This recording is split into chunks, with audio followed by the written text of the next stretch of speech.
Assalamualaikum warahmatullahi wabarakatuh. Selamat pagi, siang, dan malam kepada Pak Ridwan dan teman-teman semua. Semoga kita selalu berada dalam kondisi sehat walafiat. Perkenalkan, nama saya Fajar Febrianto dengan NIM 8114233. Saya berasal dari Rombel 1, kelas Hukum Internasional, hari Jumat jam 7 pagi. Di sini saya akan membahas tentang konflik Rusia dan Ukraina. Konflik Rusia-Ukraina adalah salah satu konflik internasional yang sudah berlangsung cukup lama.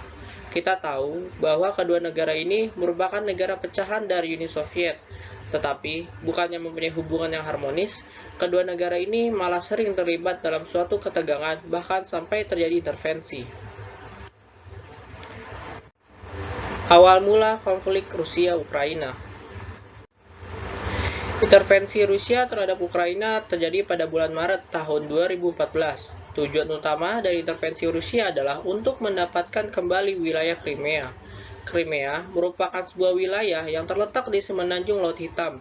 Wilayah ini dahulu merupakan bagian dari Uni Soviet yang kemudian oleh pimpinannya saat itu, Nikita Khrushchev, diberikan kepada Republik Sosialis Soviet Ukraina pada tahun 1954. Bagian dari wilayah Ukraina, Crimea merupakan daerah dengan penduduk mayoritas etnis Rusia yang menggunakan bahasa Rusia sebagai bahasa keseharian.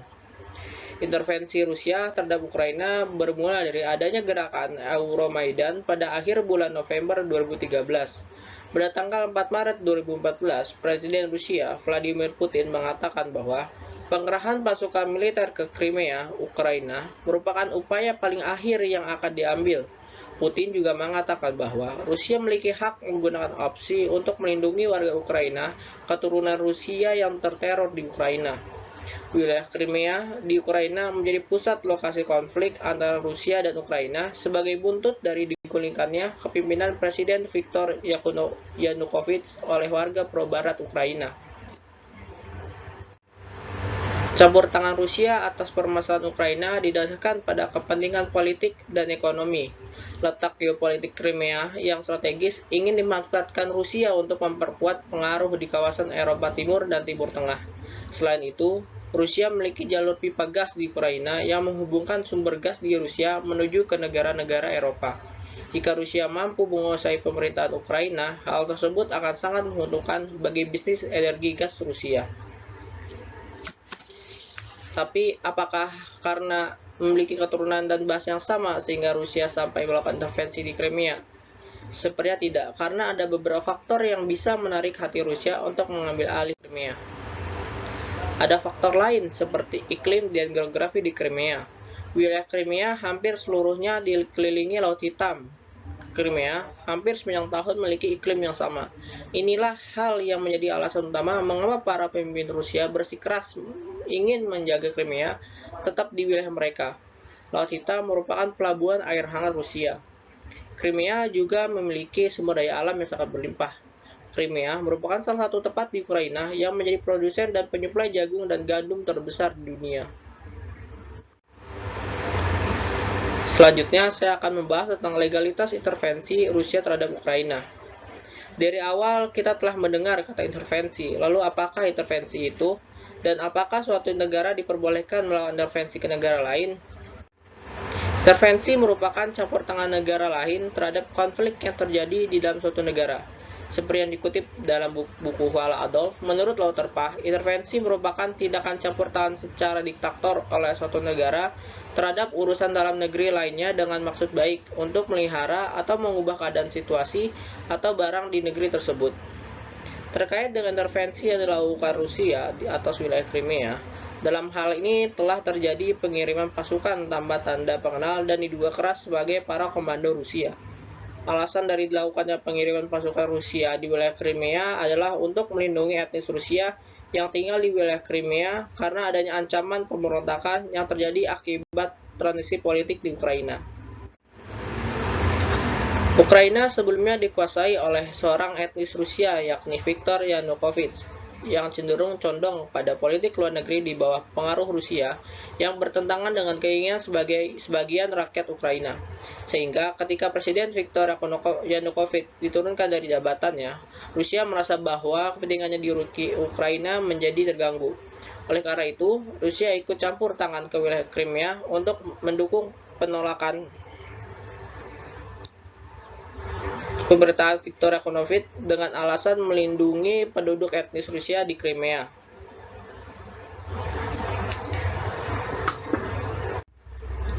Perbuatan Rusia tersebut tidak dapat dikatakan bersifat kemanusiaan karena tindakan Rusia tersebut malah menimbulkan konflik yang semakin memanas antara pemberontak dengan pro-Yanukovych dan justru mengakibatkan terjadinya pelanggaran HAM yang lebih besar.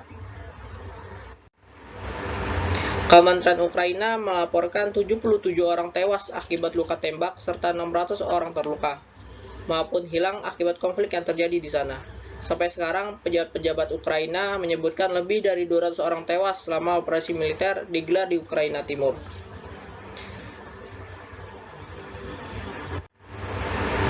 Tindakan intervensi pada dasarnya tidak diperbolehkan jika mengacu pada pasal 2 ayat 7 Piagam PBB.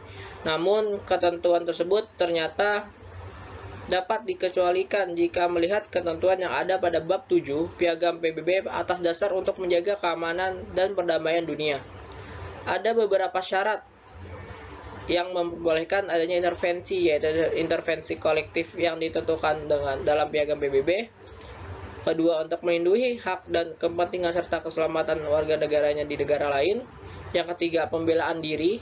Yang keempat, berhubungan dengan negara protektorat atas dominionnya. Yang kelima, jika negara yang akan diintervensi dianggap telah melakukan pelanggaran berat atas hukum internasional. Jika kelima syarat ini sudah terpenuhi, maka suatu negara diperbolehkan untuk mengintervensi negara lain. Dari beberapa syarat tersebut dapat dinyatakan bahwa tindakan intervensi yang dilakukan Rusia atas wilayah Ukraina tidak memperoleh legalitas berdasarkan hukum internasional. Hal tersebut didasarkan pada alasan antara lain: 1. Tindakan intervensi Rusia dilakukan tanpa persetujuan dari Dewan Keamanan PBB dikarenakan tindakan yang dilakukan Rusia didasarkan atas kepentingan politik, bukan atas dasar kemanusiaan. Yang kedua, tindakan Rusia atas Ukraina bukan tindakan pembelaan diri karena dilakukan atas inisiatif Rusia sendiri dan tidak didasarkan atas serangan ancaman yang dilakukan Ukraina terlebih dahulu. Dan yang ketiga, Ukraina merupakan negara berdaulat yang sah sehingga memiliki tanggung jawab untuk melindungi kepentingan warganya dari konflik internal yang terjadi dan tidak boleh ada campur tangan dari negara lain. Intervensi Rusia atas konflik di Ukraina menimbulkan kecaman dari Uni Eropa. Uni Eropa memberlakukan larangan ekspor komoditas perdagangan Rusia ke negara-negara Uni Eropa. Selain itu, Rusia juga dikeluarkan dari kelompok negara-negara Industri Group of Eight G8. Krisis Crimea berakhir pada 16 Maret 2014 ketika Parlemen Crimea mengadakan referendum. Hasil referendum memutuskan bahwa Crimea memilih untuk melepaskan diri dari Ukraina dan bergabung dengan Rusia.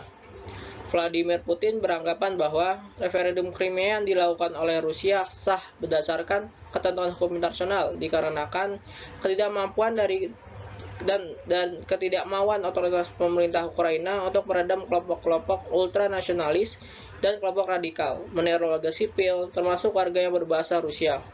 Lain halnya menurut Barack Obama yang menyatakan referendum Crimea yang dilakukan oleh Rusia disarankan atas dasar ancaman, kekerasan, dan intimidasi di sana sehingga intervensi yang dilakukan oleh Rusia dianggap telah melanggar kedaulatan dan integritas wilayah Ukraina.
Dampak krisis Crimea menimbulkan dampak besar dalam bidang politik dan ekonomi negara-negara Eropa. Seperti masyarakat Eropa Barat khawatir akan adanya krisis energi yang ditimbulkan karena blokade komoditas gas dan minyak dari Rusia. Timbulnya korban jiwa karena pemberontakan masyarakat pro-Rusia dan pro-Uni Eropa di Ukraina. Menurunnya tingkat investasi di Crimea. Konflik antara Rusia dan Ukraina tidak benar selesai karena masih ada wilayah yang jadi bahan perebutan kedua negara tersebut, yaitu wilayah Donbas.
Jalannya konflik di Donbas dimulai ketika terjadi demonstrasi oleh massa pro-Rusia yang kemudian menduduki gedung-gedung pemerintahan di kedua wilayah tersebut.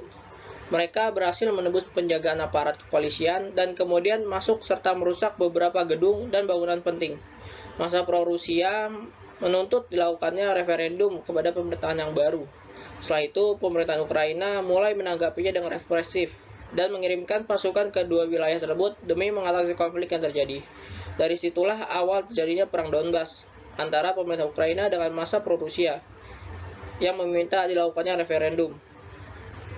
Perang ini dinamakan Perang Donbas karena perang ini terjadi di wilayah Donbas, yaitu suatu wilayah industri di Ukraina yang terdiri dari beberapa kota seperti Donetsk, Luhansk, dan Kharkiv. Dan sampai saat ini mendapat perhatian khusus dari dunia internasional karena sudah sangat genting di wilayah Donbas. Sekian, terima kasih. Jika ada salah-salah saya mohon maaf. Assalamualaikum warahmatullahi wabarakatuh.